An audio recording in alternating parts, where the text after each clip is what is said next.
হয় বৰ্তমান মই উপস্থিত আছোঁ ঘোঁৰাগাঁও থানাৰ অন্তৰ্গত ৰজাবৰীত উপস্থিত আছোঁ আৰু ইয়াত এটা নৃশংস হত্যাকাণ্ড সংঘটিত হৈছে যিটো হত্যাকাণ্ড মাটিৰ বাবে সংঘটিত হৈছিল আৰু এজন কুলাংগাৰ পিতৃয়ে তেওঁৰ পুত্ৰক 5 পুত্ৰক নিৰ্দেশ দি পেলাই ডাঙৰ পুত্ৰক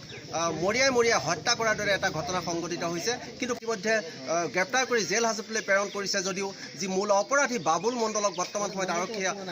এতিয়ালৈকে গ্ৰেপ্তাৰ কৰিব পৰা নাই কিন্তু ইয়াৰ বিপৰীতে বৰ্তমান সময়ত যিজন লোকৰ মৃত্যু হৈছিলে যি ডাঙৰ পুত্ৰৰ মৃত্যু হৈছিলে তেওঁৰ মৃতদেহ মৰণোত্তৰ পৰীক্ষাৰ পাছত ইতিমধ্যে চোতালত আছে কিন্তু ৰাইজে ইয়াত সমবেত হৈছে সেই মূল অপৰাধীক কৰায়ত্ব নকৰালৈকে তেওঁৰ মৃতদেহ সৎকাৰ নকৰোঁ বুলি সকলো স্থিতপ্ৰজ্ঞ হৈ ৰৈছে ইয়াৰ যি ভিডিঅ' জাৰ্নেলিষ্টে যি সামগ্ৰিক পৰিৱেশ সেই পৰিৱেশ দেখুৱাইছে এনেদৰে এই অঞ্চলটোৰ লোকসকল ইয়াত সমবেত হৈছে আৰু সকলোৰে এটাই কথা যে মূল অপৰাধী বাবুল মণ্ডলক কৰায়ত্ব কৰি জেল হাজতলৈ প্ৰেৰণ নকৰা পৰ্যন্ত তেওঁলোকে সেই যি মৃতদেহটো সৎকাৰ নকৰে আৰু তাত তেওঁলোকে দৃঢ় প্ৰতিজ্ঞ হৈ আছে আৰু ইতিমধ্যে আৰক্ষী প্ৰশাসনে অতি ৰহস্যজনকভাৱে যোৱাকালি যদিও ইয়াত যিগৰাকী তদন্তকাৰী বিষয়া আছিল কেছটোৰ আয়ো আছিলে তেওঁৰ চকুৰ সন্মুখতে আছিল বাবুল মণ্ডল কিন্তু চকুৰ সন্মুখতে থকাৰ পাছতো বাবুল মণ্ডলক যি গ্ৰেপ্তাৰ নকৰি আনকি আমাৰ কেমেৰাৰ সন্মুখত বাবুল মণ্ডলে সেই অপৰাধী পাঁচটা বাবুলাল মণ্ডলৰ যি মূল অপৰাধী বাবুলাল মণ্ডলে 5টা অপৰাধীৰ মুক্তিৰহে দাবী কৰাৰ দৰে এক নিৰ্লজ্জ ঘটনা সংঘটিত কৰিছে এজন 80ৰ ঊৰ্ধ্বৰ এজন ব্যক্তিৰ নিৰ্দেশত এজন লোকক এজন নিজৰ পুত্ৰক মৰিয়াই হত্যা কৰাৰ দৰে এক নৃশংস ঘটনা সংঘটিত হৈছে এই ৰজাবৰীত আমি এইসকলৰ পৰা জানিব বিচাৰিম কি বিচাৰিব আপোনালোকে আমি মূল অপৰাধী বাবুলাল বৰুৱাক যেতিয়ালৈকে গ্ৰেপ্তাৰ কৰায়ত্ব কৰিব নোৱাৰে বাবুলাল মণ্ডলক যেতিয়ালৈকে কৰায়ত্ব কৰিব নোৱাৰে আমি তেতিয়ালৈকে মৃতক কাম নকৰোঁ কেতিয়া কৰিব নিদিওঁ কেতিয়া কৰিব নোৱাৰে আৰু বাবুলাল মণ্ডলক আমাক লাগিবই সেইটো আমি পুলিচৰ ওচৰত আমি গ্ৰেপ্তাৰ কৰি আনিবই লাগিব ইয়াতে বাবুলাল মণ্ডল আগতো জড়িত এনেকুৱা কেছৰ লগত আছে বহুত আছে मंगलवार को यहाँ में मर्डर हुआ था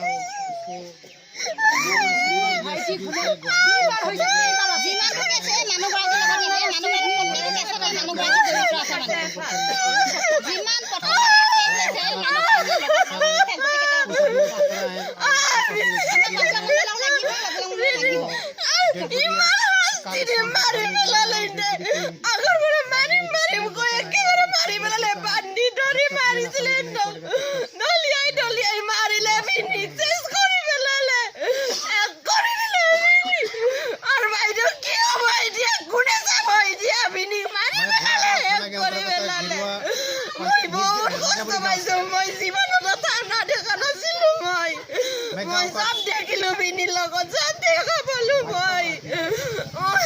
বহুত কষ্ট পাইছো মই বিনি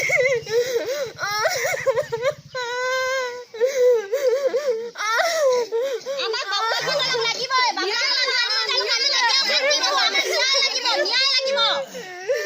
এনেদৰে বৰ্তমান সময়ত শোকত ভাগি পৰিছে তেওঁলোকৰ পৰিয়ালৰ লোক যাক মৰিয়াই হত্যা কৰা হৈছিলে আৰু বৰ্তমান সময়ত শোকত ভাগি পৰিছে কিন্তু বৰ্তমান সময়লৈকে আৰক্ষীয়ে মূল অপৰাধী বাবুলাল মণ্ডলক কৰায়ত্ব কৰিব পৰা নাইকিয়া মই যিগৰাকী পিতৃক তেওঁৰে তোমাৰ দেউতাকে হত্যা কৰিছে কি ক'বা কি বিচাৰিবা বাবুলাল মণ্ডলক ফাঁচি দিয়া ন্যায়টো বিচাৰোঁ মই কি বিচাৰিব সেইটোৱে বিচাৰিছো মই কি বিচাৰিব আপোনালোকে কি বিচাৰিব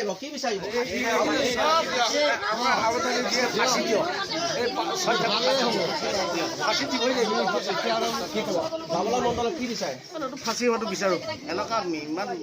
অসভ্য মানুহ এজন অপৰাধী মানুহ এজন মানুহক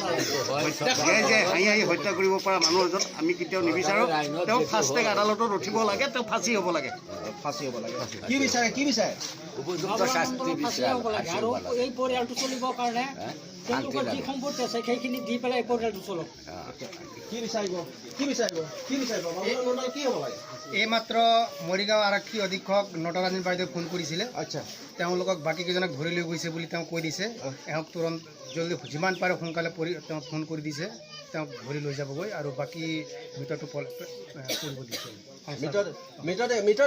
মৃতদেহটো এতিয়া কি কৰিব আপোনালোকে মৃতদেহটো কি কৰিব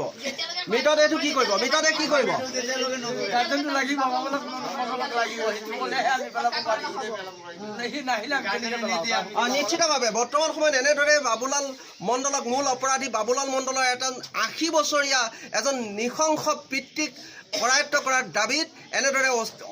তেওঁলোকে সকলোৱে স্থিতপজ্ঞ হৈ আছে যে বাবুলাল মণ্ডলক কৰায়ত্ব নকৰা পৰ্যন্ত এই মৃতদেহ সৎকাৰ কৰা নহ'ব। আৰু এনে ক্ষেত্ৰত আৰক্ষী প্ৰশাসনে কেনেধৰণৰ ব্যৱস্থা গ্ৰহণ কৰে আৰু এই ৰাইজক